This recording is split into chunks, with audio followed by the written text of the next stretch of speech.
Good morning, everyone. Last night, Michael Allen Stark was charged with the murder and kidnapping of Matthew Branning. As you know, Matthew Branning is the Sellersville man who was missing as of October of 2021.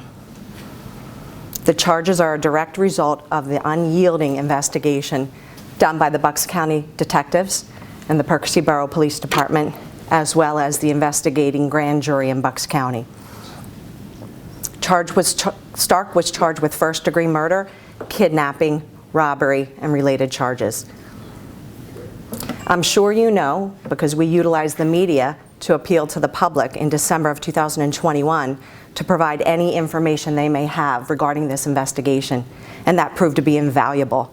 Not only did the investigation receive valuable tips from the public due to your assistance, but also we learned that Stark had fled across the country to Michigan. The public responded, and we ran with that information. The investigation concluded that on October 15th, Stark took an Uber to Enchlor Inc, where he worked with Matthew Branning. Matthew Branning was scheduled to end his shift at 4 p.m. that day, and Stark was laying in wait. Stark forced Branning to withdraw money from the BB&T Bank in Perkasie, and then fled from Bucks County over the Scudder's Falls Bridge into New Jersey. Matthew Branning's body has yet to be recovered. We do know specifically that Stark was in Somers Point, New Jersey, and there are about an hour and a half of unaccounted for time where he was in Somers Point, New Jersey, and then he fled south down the Garden State Parkway. Ultimately, surveillance video captures him in the Wawa in Cape May, where then he fled northbound on the Garden State Parkway, up the Atlantic City Expressway, returning to the Philadelphia area in Kensington, specifically Needle Park, and then ultimately fled to Fairfax, Virginia, where Matthew Branning's vehicle was recovered. Yesterday, the grand jury handed down a presentment, which is a recommendation of charges for the first-degree murder of Matthew Branning and related charges. The presentment was accepted by Supervising Judge Raymond F. McHugh, who presides over the grand jury. Stark was arraigned last night by District Judge Terrence Hughes, where my colleague, Mr. Joes, argued for no bail, given the fact that Stark is facing the potential of life or death in jail, and was successful with that argument. Stark was remanded to the Bucks County Correctional Facility. Just to say a little bit about Matthew Branning. Matthew Branning was an individual who was loved by his family, a very close-knit family. He resided with his elderly mother. He loved his siblings, his nieces, and nephews. It would be out of character and unheard of for him to leave the area without communicating with his family. In his vehicle, all of the belongings that one would need to survive were found in his vehicle in Fairfax, Virginia. Toll and cell phone data and other data shows that we have a clear picture of Stark's movements on October 15th. Ultimately, Matthew Branning obviously has never been heard from again. In his vehicle, as mentioned, all of his personal belongings were recovered. Also of note was that forensic evidence was found in the vehicle that directly linked Stark to the vehicle. His DNA was recovered from the steering wheel. Of note also were crack files that were directly linked to Kensington, Philadelphia. Branning was an outdoorsman who loved to hike. He loved to live a healthy lifestyle. He did not use drugs. He was also rather traditional in his finances, in that he was known to carry cash, pay for things with cash, and personal checks.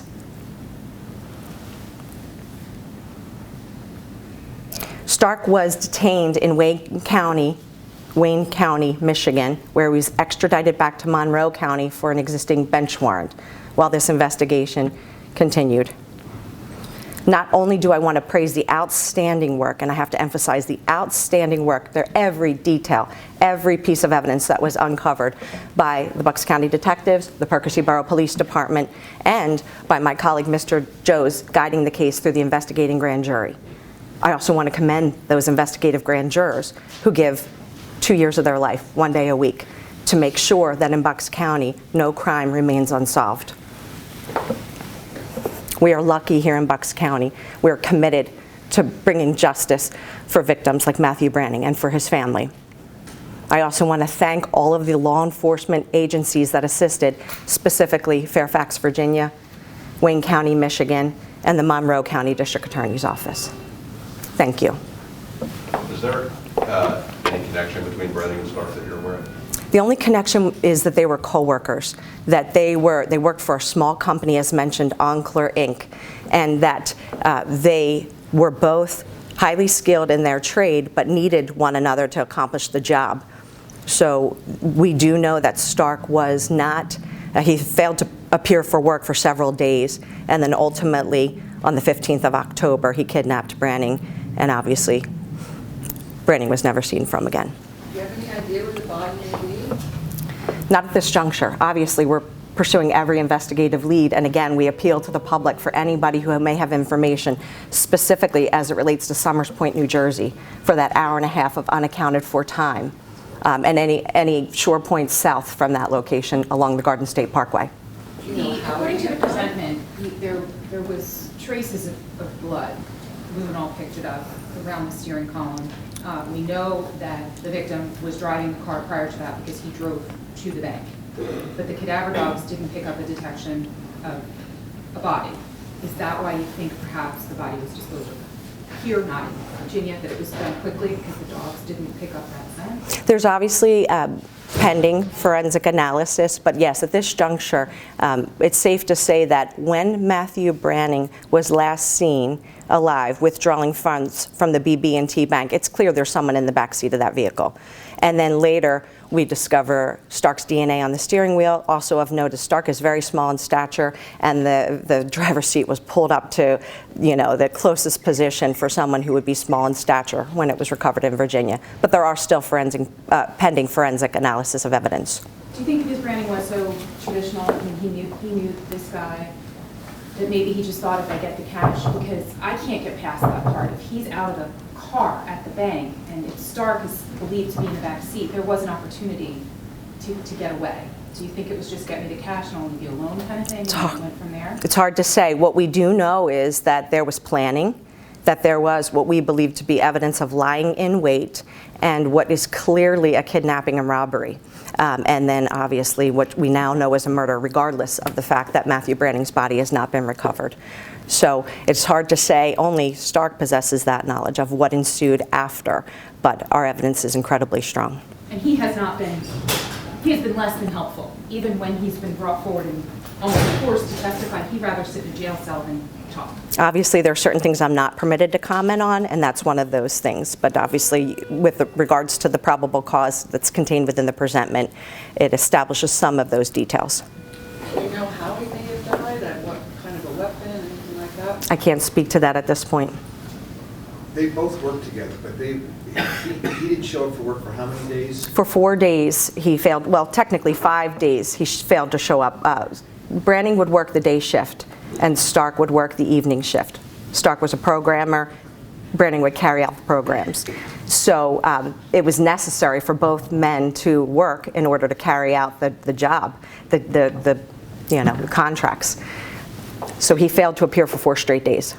Did Stark show up to work those days that Branning was missing? No, excuse me, I'm sorry, I misunderstood your question. Stark had failed to appear. Branning worked each day. Stark had failed to appear for 4 straight days. And then we do know on that 5th day, he took an Uber to his employer's business, and that's where he was lying in wait. Okay, sorry about that. Why were all of his possessions in his vehicle? For,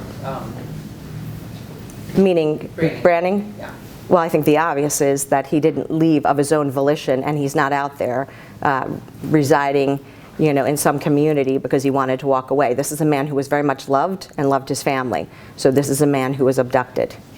never to be seen from again. Any evidence that the two co-workers were having trouble at work, not getting along, to something that could have led to this? Not really, nothing significant. Obviously, Matthew Branning was an individual, as mentioned, who carried a lot of cash, and he adhered to his routine. You know, easy prey for someone who intends to rob and exploit an individual like Matthew Branning. Do you believe the motive then was robbery? We don't have to prove motive, as you know, but certainly it's consistent. Robbery there are 2 separate counts of robbery charged on this criminal complaint. Do you know how much he took out of the bank? We know he withdrew $500 that day. There was a charge in Monroe County. Was that Monroe County, Pennsylvania? Yes, Monroe County, Pennsylvania, and they were instrumental in helping us during our investigation. Okay. Any other questions? Thank you.